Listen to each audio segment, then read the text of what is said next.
this is where we are. This is literal fascism. This is what fascists do. This is what they've done for 100 years, and it's the same tactics we've always seen. It's the same, start street fights to get on the news, and if you get on the news and you see a white guy punching a person of color, well, then other races are going to get excited, and then they're going to also try to join. That's the whole thing they do. They're always trying to start fights.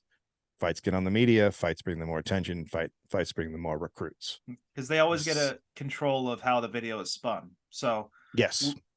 So Andy No, who is a fake journalist who poses as a journalist, he's such a compulsive liar that he faked having a British accent for like 6 months. Yes, he did.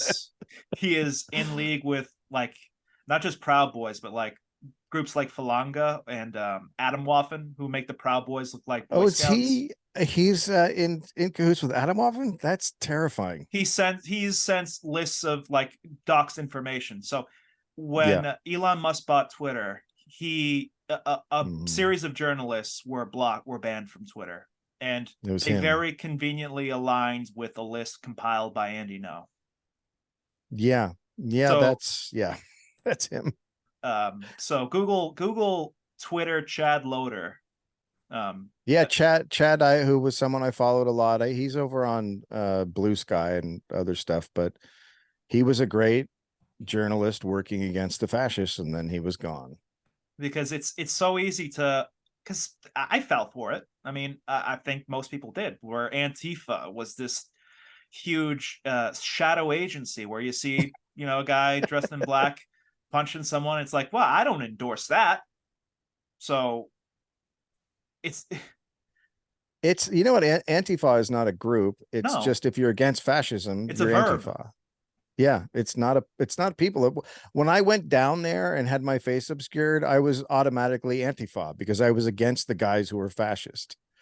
Like, that's how my grandfather was Antifa because he fought in World War II. Like, that's what it is. But we have a tendency to like say, well, maybe the real answer's in the middle.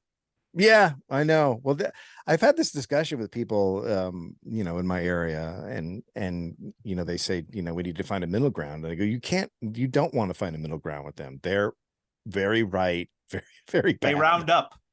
You don't give them any inches. They're fascist. These are literal fascists. I know that people always want to be like, oh, you're talking.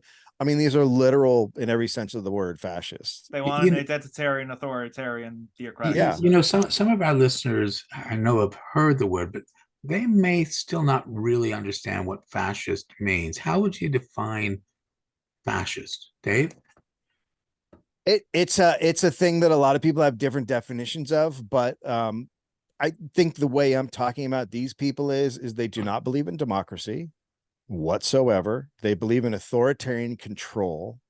They believe that the weak should be punished and driven out, and they only want their way, which in this case is mostly Christian fascism. But they are like, they say we should have free speech, but their goal is to end free speech. Like, they use free speech to end free speech. So they are, I mean, essentially it's everything I don't believe in. Like, it's hard to describe, but people are like, well, that's the right wing. But it's like, no, these guys have gone beyond the right wing, because these guys do not remotely believe in democracy whatsoever. They want power, and they want it through brute force. And when we're talking about guys on the street fighting, the fascists are also violent, and they're happy to use violence to get their means. They're very happy to do it, and they know that it brings in other violent people.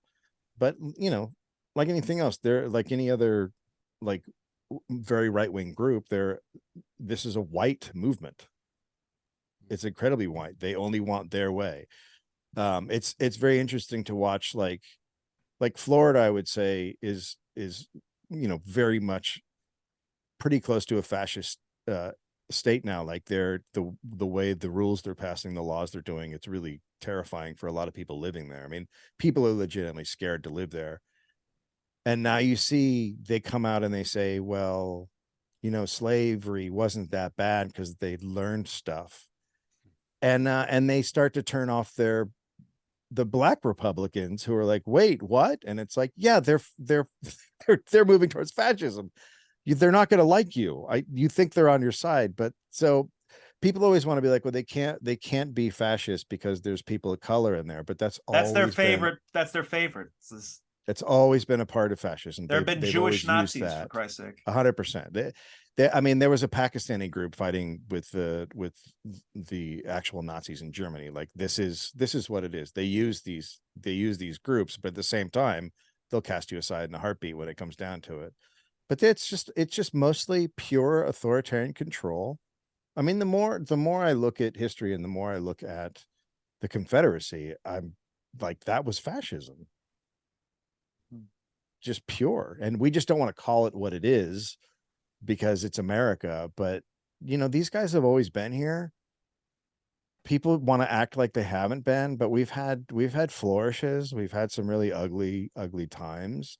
And people are, for some reason in America, they're scared to, call fascism. There's a lot of people are like, no, you're being very extreme, but just go look at the classic fascists and then compare it. And there's not a lot of light between our guys and them. And just think about so one thing that's been buried is how popular Mussolini and Franco and Hitler were before World War II. Like Hitler was Time Person of the Year, if I recall correctly. I mean, look, it's the same thing we have now, which is, like we talked about earlier, the suffering of the masses can easily lead to that person becoming very popular. And it's always based around masculinity. But the favorite thing about Mussolini was he was obsessed with milk, and he wanted to make clothes out of milk, and he was all about milk, which is where the whole soy boy thing came from in art. And I mean, they're lifting things. They're doing the same sort of stuff. Well, I don't want to milk this too much, but I do want to talk about the people who are democratic and who are giving to others, and those are our sponsors. So what I'd like to do is we'll take a commercial break, hear from our sponsors, but we're going to come back because this is a really, really important discussion, folks. We'll be right back with Dave Anthony. Tom, take us to a break. Stretch the canvas, rush with madness. Is it sadness or just a show?